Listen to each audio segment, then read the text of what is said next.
महायोगपीठे तटे भीमरथ्या वरं पुण्डरीकाय दातुं मुनीन्द्रये समागत्य तिष्ठन्तमानन्दकन्दं परब्रह्मलिङ्गं भजे पाण्डुरङ्गम्.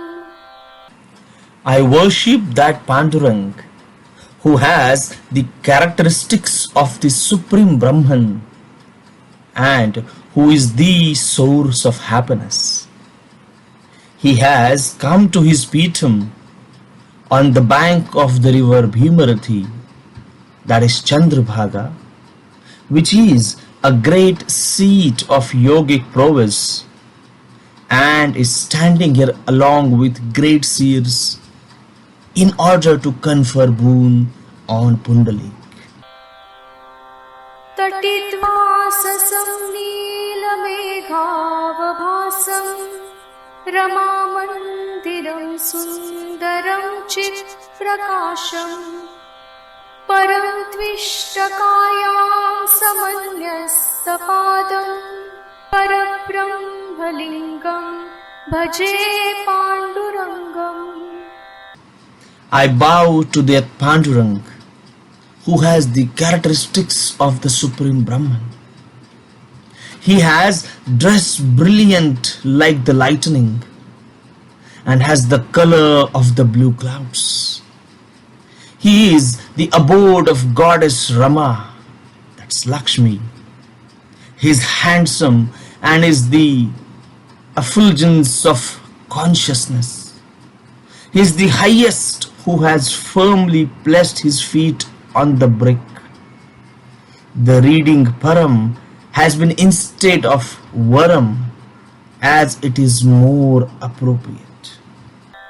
प्रमाणं भवाब्धेरिदं मामकानां नितम्बकराभ्यां धृतो येन तस्मात् विधातुर्वसत्यै घृतो नाभिकोश परब्रह्मलिङ्गं भजे पाण्डुरङ्गम्.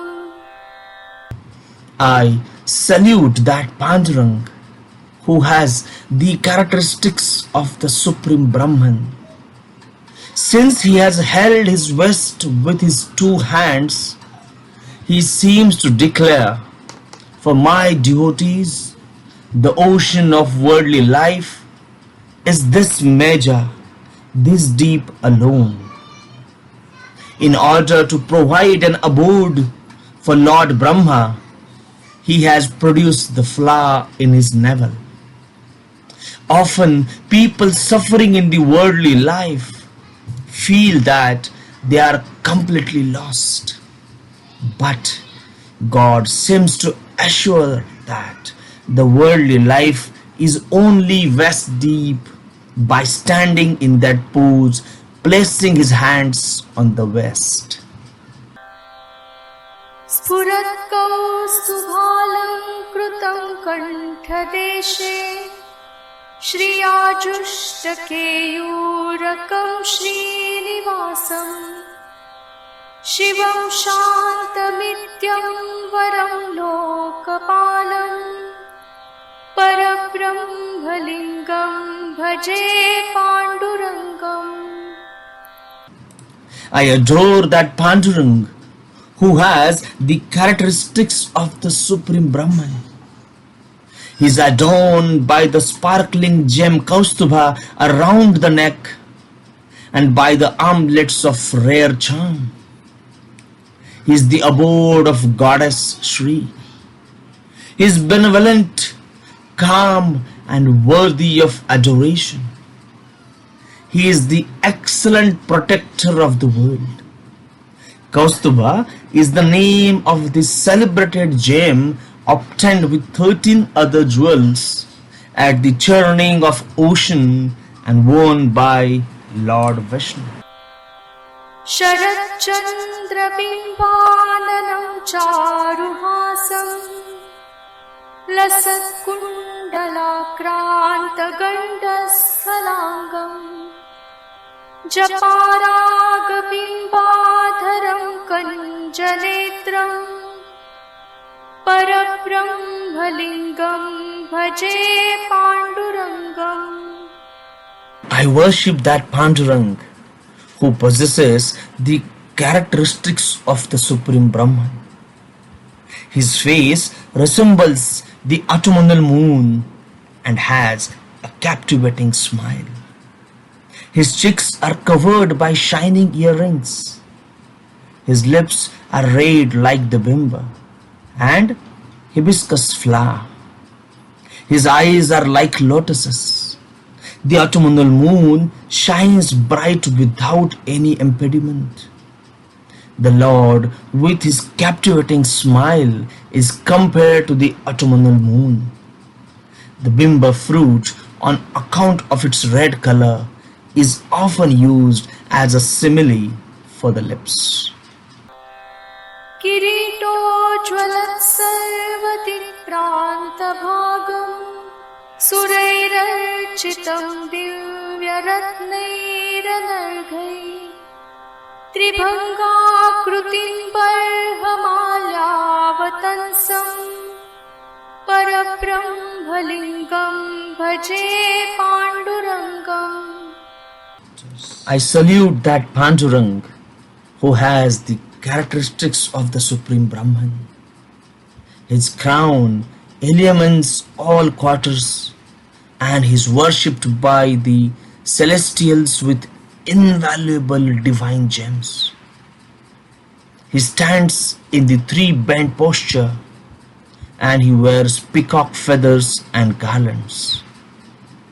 The reading Anargha has been taken instead of Anarghya because of the popular usage, although the two words mean the same.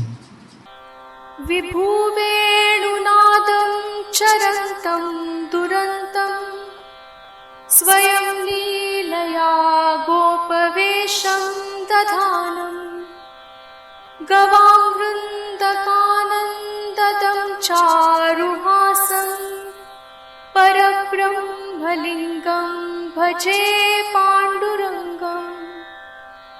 I adore that Pandurang who has the characteristics of the Supreme Brahman.